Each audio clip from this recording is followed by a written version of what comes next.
شامی صاحب مسئلہ کشمیر کا ذکر کر رہے ہیں. کشمیر پہ ہاں آپ نے خود ہی اپنے انٹرویو میں کہا تھا کہ آپ کی کوئی خاص توقعات ہیں سعودی عرب سے. جی میری توقع کیا ہے؟ سعودی عرب جو ہمارا OIC کا کانٹیکٹ گروپ ہے کشمیر کا، اس کا وہ ممبر ہے، اور سعودی عرب کا ایک تاریخی رول رہا ہے، ان کا موقف رہا ہے، ان کے ریزولوشنز موجود ہیں، OIC میں ان کا جو کردار رہا ہے کشمیر پہ وہ بھی کسی سے ڈھکا چھپا نہیں ہے. تو میں یہ سمجھتا ہوں کہ انہیں اپنے تاریخی کردار کو جاری رکھنا چاہیے. کم از کم پاکستان کے عوام کی یہ توقعات ہیں. وہ سعودی عرب کے ساتھ ایک جو ہمارا ایک جذباتی لگاؤ ہے، وہ custodian of the 2 holy mosques جو ہیں وہاں کے جو شاہ سلمان ہیں، تو ان سے لوگوں کی ایک والہانہ عقیدت و محبت کا رشتہ ہے، تو وہ اس سے توقع کرتے ہیں. تو ہمیں موقع ملا کشمیر کی جو نئی صورتحال ہے 5 اگست 2019 کو اس پر ایک نظر دوڑانے کا، نئے حالات کیا ہیں اور ان کو جانچنے کا. پاکستان نے، جس میں وزیر اعظم موجود تھے، جس میں آرمی چیف موجود تھے، جس میں میں موجود تھا، ہم نے کھل کر بات کی اور پورا اپنا موقف پیش کیا اور ان کو اپنا نقطہ نظر سمجھایا، اور انہوں نے بڑی فراخ دلی سے ہماری بات سنی. اور میں سمجھتا ہوں کہ انہوں نے سراہا، ایک چیز تو سراہا کہ انہوں نے کہا ایک اچھی ڈیولپمنٹ ہوئی ہے کہ جو کہ ابھی سیز فائر کی جو آپ کی انڈرسٹینڈنگ دوبارہ اس کا اعادہ ہوا ہے، ہمیں اس کی تسلی ہے، اور وہ ایک مثبت ان کی ایک سوچ تھی اور اپنا کردار شاہ صاحب یہ. لیکن آپ کا ہی ایک اور بیان آج کے اخبارات کی زینت بھی بنا ہے جس میں آپ فرما رہے ہیں کہ سعودی عرب سے مسئلہ کشمیر پر ثالثی کی بات نہیں ہوئی، جبکہ دوسری جانب جو سعودی وزیر خارجہ ہیں وہ اپنی خواہش کا اظہار کر رہے ہیں کہ وہ پاک بھارت کشیدگی میں کمی کرنے کے لیے، کردار ادا کرنے کے لیے کافی کین ہے. تو یہ کیا معاملہ ذرا واضح کر دیں. میں عرض کروں، میں واضح کر دیتا ہوں. پہلی بات تو یہ ہے، ہمارا تو سعودی عرب کے ساتھ ایک مثالی تعلق ہے. ثالثی سے کتراتا کون ہے؟ تھرڈ پارٹی میڈییشن سے ہمیشہ اجتناب پاکستان نے نہیں، بھارت نے کیا. اب یہ ان کے سعودی عرب کے ہمارے ساتھ تو تعلقات ہیں ہی ہیں، بھارت کے ساتھ بھی ان کے مناسب تعلقات ہیں. اب ان کو دیکھنا ہے کہ وہ کس انداز میں جو ہے اپنا کردار ادا کر سکتے ہیں. میرا خیال ہے بھارت ثالثی کے لیے تیار مجھے دکھائی نہیں دیتا، نمبر 1. نمبر 2، میں سمجھتا ہوں کہ اگر ہماری پیش رفت ہونی ہے بھارت کے ساتھ، جو ہماری جو مس انڈرسٹینڈنگز ہیں یا ہمارے جو آؤٹ اسٹینڈنگ ایشوز ہیں، اگر ان میں ریزالو ہونا ہے، تو یہ بنیادی طور پر جب تک پاکستان اور بھارت اس ذہن سے نہیں بیٹھیں گے کہ ہمارے مسائل ہیں، ان مسائل کو حل کرنے کا اور کوئی طریقہ نہیں ہے ماں سوائے گفتگو کے. جنگ تو ہو نہیں سکتی، 2 ایٹمی قوتیں خودکشی کرنا چاہیں تو وہ اور بات ہے، لیکن اس کے علاوہ جنگ کوئی آپشن نہیں ہے، کوئی ملٹری سولوشن نہیں ہے. تو واحد اسی صورتحال کے تناظر میں ہم یہ طے کر چکے اور آپ بھی یہ بات کر چکے کہ عرب ممالک جو دوست ممالک ان کا کردار رہا ہے، آپ اپنی انٹرویوز میں بات کر چکے ہیں، جو بیک ڈور تعلقات پاکستان اور بھارت کے آفیشلز کے درمیان طے پائے ہیں. تو اگر وہ طے پا سکتے ہیں تو پھر مسئلہ کشمیر کی حد تک یہ ممالک کیوں نہیں کردار ادا کر سکتے؟ پھر میں آپ کو وضاحت کر دوں، بیک ڈور چینل نہیں ہے. میں پہلے بھی عرض کر چکا ہوں، آپ بارہا دہراتے ہیں، کوئی آفیشل بیک ڈور چینل نہیں ہے. ہاں، دیکھنا یہ ہے کہ ہم نے گفتگو کرنی ہے، اور گفتگو کے لیے اعتماد سازی کے لیے ہمیں کیا کرنا چاہیے. پاکستان نے اسپیل آؤٹ کیا ہے کہ ہم اپنے معاملات، میری بات مکمل ہو جائے، پاکستان نے اسپیل آؤٹ کیا ہے کہ ہمیں اپنے معاملات طے کرنے کے لیے تیار ہیں، لیکن معاملات بگاڑے کس نے ہیں؟ پاکستان نے تو نہیں بگاڑے. 5 اگست 2019 کے یک طرفہ جو اقدامات تھے، جو کہ ہماری نظر میں سیکیورٹی کونسل کی جو ریزولوشنز ہیں اس کے منافی ہیں، انٹرنیشنل لاء کے منافی ہیں، 4 جنیوا کنونشن کے منافی ہیں. اس نے کلائمیٹ کو ویشیٹ کیا. اب اس کلائمیٹ کو درست کرنے کی ذمہ داری کس کی ہے؟ بھارت کی ہے. بالکل ٹھیک ہے. شامی صاحب کچھ آپ سے پوچھنا چاہ رہے ہیں، لیکن اس ایشو پہ چھوٹی سی ایک اور نقطہ رہ گیا. سر، آپ اپنے حالیہ انٹرویو میں بتا چکے ہیں، یہ جو آپ نے کہا کہ یہ بیک ڈور چینلز کی آپ تردید کر رہے ہیں. ڈیفینیٹلی اوور دی ہسٹری ہم دیکھتے ہیں کہ بیک ڈور چینلز کو کبھی بھی آفیشیل تو کہا ہی نہیں جا سکتا، لیکن جس ملاقات کا، جن 2 شخصیات نہیں، میں تصدیق کر دوں، آفیشل بیک ڈور چینل رہا ہے. پاکستان کا اور بھارت کا رہا ہے. مشرف صاحب کے زمانے میں لوگ نامزد کیے گئے تھے, آفیشیل بیک ڈور چینل تھا. اس کے بعد زرداری صاحب کے زمانے میں ایک آفیشیل چینل تھا, اب نہیں ہے. تو وہ جو ملاقات ہوئی اجیت دوول صاحب کی اور ہمارے کاؤنٹر پارٹ کی, اس ملاقات کو پھر کیا نام دیں گے؟ وہ کیا ملاقات تھی؟ دیکھیے, میں پہلے بھی عرض کر چکا ہوں کہ انٹیلیجنس لیول پر حالت جنگ میں بھی جو آپ کے جو سیکیورٹی اپریٹس ہے وہ ان کی گفتگو ہوتی ہے, لیکن ایک فارمل گفتگو ہونا, ایک ڈائلاگ ہونا, اس کو آپ وہ نہیں کہہ سکتے. تو اس سے پھر کیا نام دیں گے سر اس ملاقات کو, اس رابطے کو؟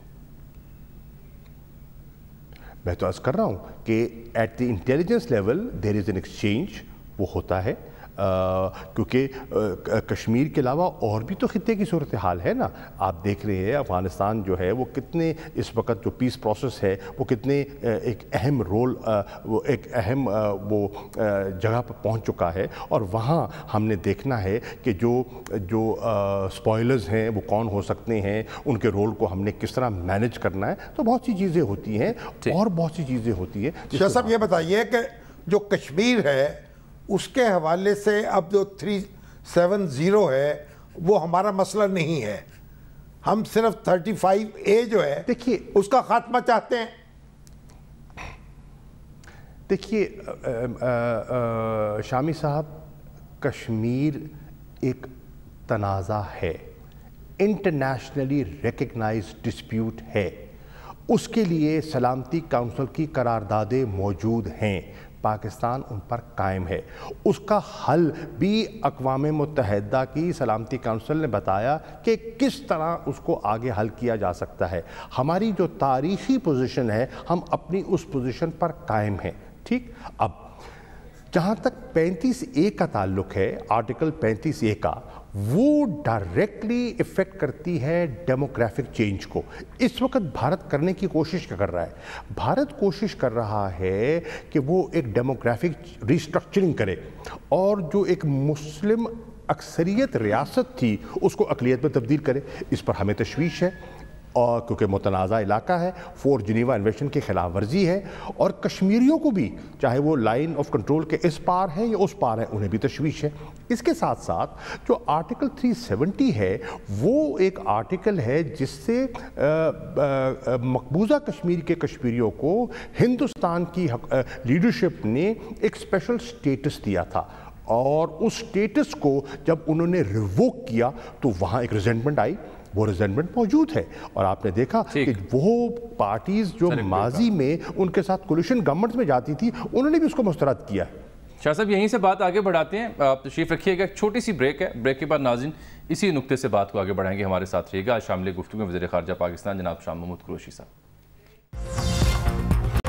ویلکم بیک ناظرین. بریک سے پہلے وزیر خارجہ جناب شاہ محمود قریشی صاحب سے مسئلہ کشمیر کے اوپر بات ہو رہی تھی. شامی صاحب نے آرٹیکل 370 اور 35A کا ذکر کیا تھا, شاہ صاحب نے اس کی وضاحت پیش کی. شاہ صاحب یہ فرمائیں کہ آپ کے ایک حالیہ انٹرو میں, ندیم ملک صاحب کا انٹرو, اس کا ایک کلپ بہت وائرل ہے جس میں آپ 370 کو بھارت کا ایک اندرونی معاملہ قرار دے رہے ہیں.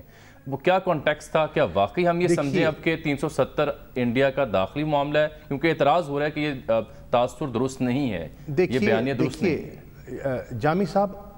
جامی صاحب آپ اسی چیز کو ریپیٹ کرنے کی کوشش کر رہے ہیں جس کی میں وضاحت کر رہا ہوں. پہلی بات تو یہ ہے, میں سمجھتا ہوں کہ مسلم لیگ نون کے کچھ لوگوں نے بے جا اپنی سیاست کے لیے ایک ایسا مسئلہ جس پر کوئی اختلاف رائے نہیں ہے اس کو ایک ایشو بنانے کی کوشش کر رہے ہیں. میری ان سے مؤدبانہ گزارش ہے کہ کم از کم اسٹیٹ کے انٹرسٹ پر سیاست نہ کیجیے. سیاست کے بے پناہ آپ کو مواقع ملیں گے, ضرور کیجیے.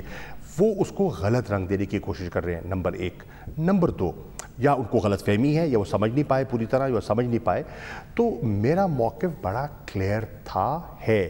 میں آپ کو بہت سے کلپس پیش کر سکتا ہوں, میں آپ کو اپنے ٹویٹس دکھا سکتا ہوں جس پہ واضح موقف ہے کہ مقبوضہ کشمیر کا جتنے بھی معاملات ہیں وہ بھارت کا اندرونی معاملہ نہیں ہو سکتا.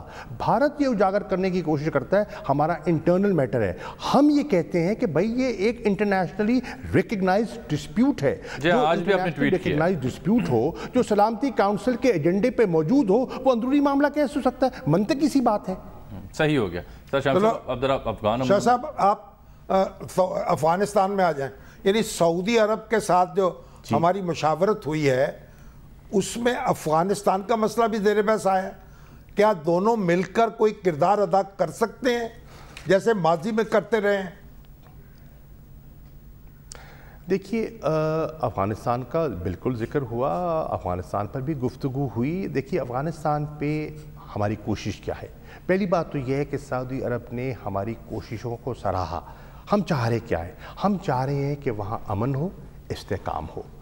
جب وہاں امن ہوگا, استحکام ہوگا تو اس کا افغانستان کے لوگوں کو بے پناہ فائدہ ہوگا, پاکستان کو بھی فائدہ ہوگا اور بالعموم اس خطے کو فائدہ ہوگا, کیونکہ جب ریجنل کنیکٹیوٹی جس کا فقدان ہے جب وہ بحال ہوگی تو بہت سے ریجنل پروجیکٹس جن کا ڈائریکٹ امپیکٹ ہماری اکانومی پہ ہوتا ہے, مثال کے طور پر گیس پائپ لائن, مثال کے طور پر جو کاسا 1000 جو ٹرانسمیشن لائن ہے الیکٹریسٹی, ہائیڈرو الیکٹریسٹی, مثال کے طور پر بائی لیٹرل ٹریڈ, اور پھر آپ اس کو جوڑیے گا جو ہمارا اکنامک کوریڈور بن رہا ہے اور جو گوادر پورٹ کی ڈیولپمنٹ ہو چکی ہے. اس سے لینڈ لاکڈ افغانستان اور land locked Central Asian republics کا ڈائریکٹ رجحان, ان کا رخ جو ہے وہ گوادر کی طرف, کراچی کی طرف ہو جائے گا. تو اس کے جو امکانات ہیں اس سے بے پناہ نہ صرف پاکستان پورے خطے کو فائدہ ہوگا. تو سعودی عرب بھی اس خطے میں ایک اہم کردار ادا کرتا رہا ہے, اس کا ایک اہم رول ہے اور ان کی بھی خواہش ہے کہ امن کی طرف ہم آگے بڑھیں, اور وہ پاکستان کی اہمیت کو سمجھتے ہیں اور پاکستان سے ان کی یہی خواہش تھی اور یہی گزارش تھی کہ ہم اپنا کردار ادا کرتے رہیں, جو کہ ہم کر رہے ہیں, اپنے لیے کر رہے ہیں, اپنے مفاد کے لیے کر رہے ہیں. افغانستان کے ساتھ ہم ان کے معاملات میں مداخلت ہرگز نہ کر رہے ہیں, نہ کرنا چاہتے ہیں, لیکن یہ چاہتے ہیں کہ وہ اپنے مستقبل کے بارے میں بیٹھ کر گفتگو کے ذریعے مسئلہ حل کریں, کیونکہ ملٹری سلوشن اگر نکلنا ہوتا تو نکل چکا ہوتا. آج تو ایک نئی صورتحال جنم لے رہی ہے, وہاں وڈرال کا آغاز ہو چکا ہے, ایک ڈیڈ لائن آ چکی ہے اور انہوں نے کہا ہے کہ سپٹمبر 2021 تک جو ہے انہوں نے اپنے فورسز وہاں سے مکمل وڈرال کرنا ہے. تو ہماری خواہش جو ہے کہ اس اثنا میں جو پیس پروسیس ہے, جو انٹرا افغان ڈائیلاگ ہے, وہ بھی بتدریج آگے بڑھتا چلا جائے تاکہ کہیں وہاں ویکیوم کریٹ نہ ہو جائے. اور اگر ویکیوم کریٹ ہوتا ہے, اور خدا نہ خواستہ 90 کی دہائی ہم نہیں دہرانا چاہتے, وہاں ایک انارکی پیدا ہو جائے, فیفٹمز بن جائیں, سول وار بن جائے, دہشت گردی, وائلنس بڑھ جائے, تو اس کا نقصان افغانستان کو. شاہ صاحب یہ بتائیں کہ امریکہ جو ہے, امریکہ کی ہم سے کیا توقعات ہیں؟ اور یہ جو بات بار بار آ رہی ہے کہ امریکہ چاہتا ہے کہ اس کی کوئی فوجی پریزنس ہو پاکستان میں, کوئی اس کو اڈے دیے جائیں, یہ اس میں کوئی حقیقت ہے؟ اور شاہ صاحب اسی سوال کو آگے میں بڑھا دوں, کیونکہ پریزیڈنٹ منتخب ہونے سے پہلے جو بائیڈن صاحب نے یہ کیٹیگوریکلی سٹیٹمنٹ دی تھی کہ ہم جب انخلا کو ممکن بنائیں گے تو اوور سائٹ کے لیے ہمیں اڈے چاہیے ہوں گے. تو اس تناظر میں یہ سوال ہے, فرمائیے گا سر. میں سمجھ گیا. پہلی بات تو یہ ہے کہ پاکستان کا میری اطلاع کے مطابق, اور یہ مصدقہ اطلاع ہے, کوئی اڈے دینے کا, بوٹس آن دا گراؤنڈ کا دینے کا ہمارا کوئی ارادہ نہیں ہے. یہ بارہا جو اس چیز کو چھالا جاتا ہے, اسپیکولیشن کی نظر ہوتی ہے, یہ چیز کیا سرائیاں ہوتی ہیں, میں چاہتا ہوں کہ اس کیا سرائی کو یہ دم توڑ جائے. ایسی کوئی بات نہیں ہے. ہاں, یعنی کوئی فرمائش بھی نہیں کی گئی, آپشنز ہیں, کوئی تقاضا بھی نہیں کیا گیا؟ جی نہیں. دیکھیے میں آپ دیکھیے, آپ آم کھائیے, پیڑ مت گنیے. اور اصل یہ ہے بات کہ ہم نے اس قسم کی ہمارا کوئی ارادہ نہیں ہے, پیریڈ. تو یہ جو کیا سرائی ہے یہی دم توڑ دیتی ہے.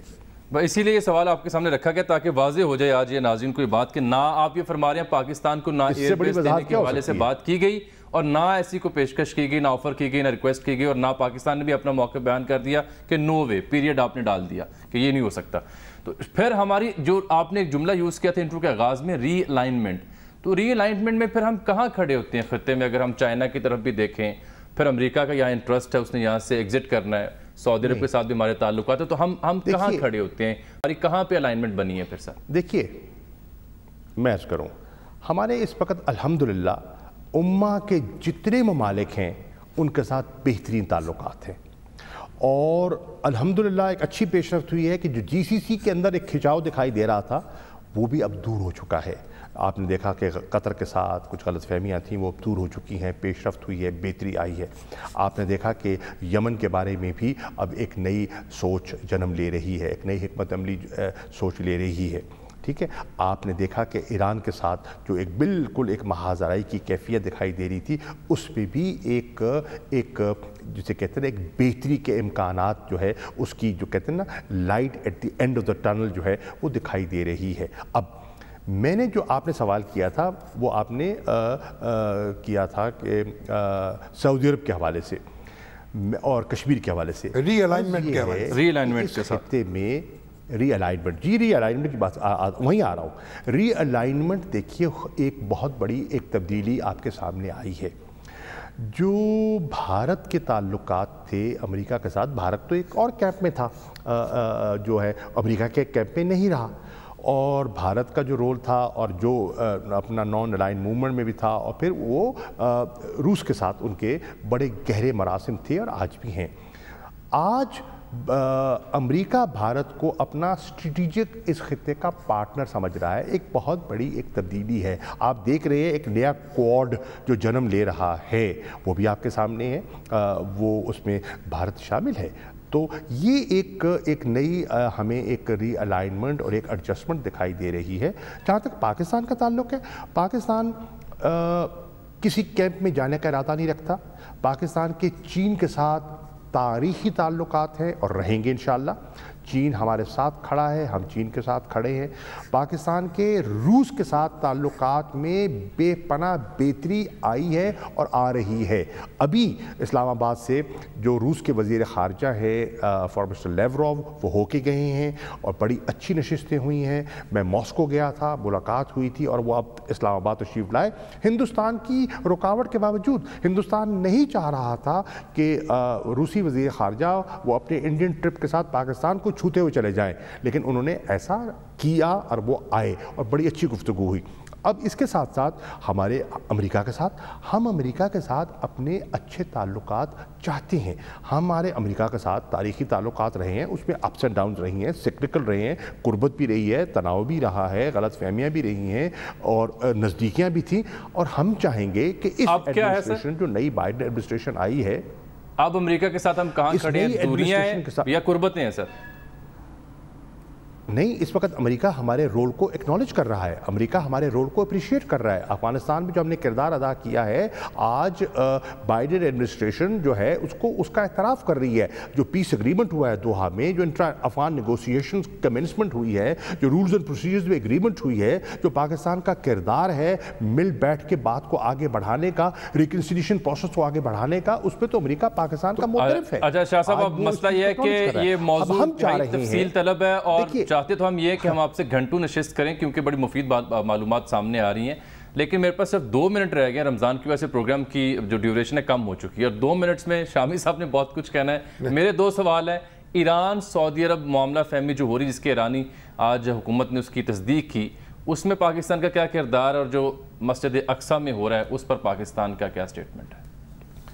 پاکستان کی خواہش ہے اور تھی اور ہے اور رہے گی کہ برادر ممالک میں اگر کوئی غلط فہمیاں ہیں تو وہ دور ہونی چاہیے، نمبر 1۔ نمبر 2، جہاں تک الاقصیٰ مسجد میں جو واقعہ ہوا، پاکستان نے کھل کر اس کی مذمت کی۔ ہم سمجھتے ہیں وہ بلا جواز وہاں ظلم کیا گیا، اور وہاں جو وہ ایوکشنز کروانا چاہ رہے ہیں، بے دخلی کرنا چاہ رہے ہیں، ہم اس کی مذمت کرتے ہیں۔ ہم سمجھتے ہیں کہ اس کا کوئی جواز نہیں ہے۔ صاحب، یہ سعودی عرب سے کوئی گفتگو اسرائیل کو تسلیم کرنے کے حوالے سے بھی ہوئی؟ سوال ہی نہیں اٹھتا شامی صاحب۔ یہ بھی بہت دفعہ اس چیز کو اچھالا گیا، پاکستان کے میڈیا نے، پریس نے اچھالا گیا دباؤ۔ کوئی دباؤ نہیں ہے، میں واضح کہہ رہا ہوں، ہم پہ نہ کوئی دباؤ ہے اور نہ اس پر ہم نہ سعودی عرب کی کوئی خواہش ہے۔ ہم چاہتے ہیں نہیں، دیکھیے بالکل نہیں، وہ ہماری پوزیشن جانتے ہیں، ہمارا 2 ٹوک موقف وہ جانتے ہیں، ہمارا 2 اسٹیٹ سلوشن کا جو ہمارا موقف ہے وہ ہم اس موقف پر قائم کھڑے ہیں۔ ہماری دیکھیے، ہم تو چاہتے ہیں اگر تو سعودی عرب کا بھی وہی موقف ہے جو ہمارا ہے۔ سعودی عرب کا موقف جو ہے آپ کے سامنے ہے. سعودی عرب نے آپ نے دیکھا کہ بہت سے دباؤ کے باوجود انہوں نے اپنی پوزیشن میں وہ اپنی اتنا چینج انہوں نے واضح نہیں کیا. ٹھیک، بہت بہت شکریہ قریشی صاحب. انشاءاللہ پھر کسی روز آپ سے تفصیل سے نشست ہوگی. وقت کی قلت. آج کی دو ہی اہم خبریں شامی صاحب. ایک تو قریشی صاحب نے یہ فرمایا ہے کہ امریکہ کو ہوائی اڈے دینے کی بات نہیں ہوئی، ہوائی یا زمینی، ہاں بوٹس آن دا گراؤنڈ، ان کا نہ وہ بات کی گئی، نہ پاکستان ایسا کرے گا. اور دوسرا اسرائیل کو تسلیم کرنے کے حوالے سے نہ کہا گیا، نہ دباؤ ہے، اور نہ پاکستان ایسا کرے گا. ٹھیک، یہ دو اہم خبریں انہوں نے دی. اور 370 پہ بھی انہوں نے کہہ دیا کہ یہ داخلی معاملہ نہیں ہے. میری بات کو غلط انٹرپریٹ کیا گیا. ہاں، کیونکہ داخلی معاملہ ہو نہیں سکتا. معاہدہ شملہ کے مطابق بھی جو کشمیر ہے اس کی حیثیت میں دونوں ملکوں میں سے کوئی بھی تبدیلی نہیں کر سکتی. ناظرین، یہاں پروگرام میں وقت ہے ایک بریک. اس کے ساتھ ہی ناظرین آج کے پروگرام وقت یہاں ختم ہوتا ہے. آپ سے ملاقات ہوگی کل. تب تک کے لیے اللہ حافظ.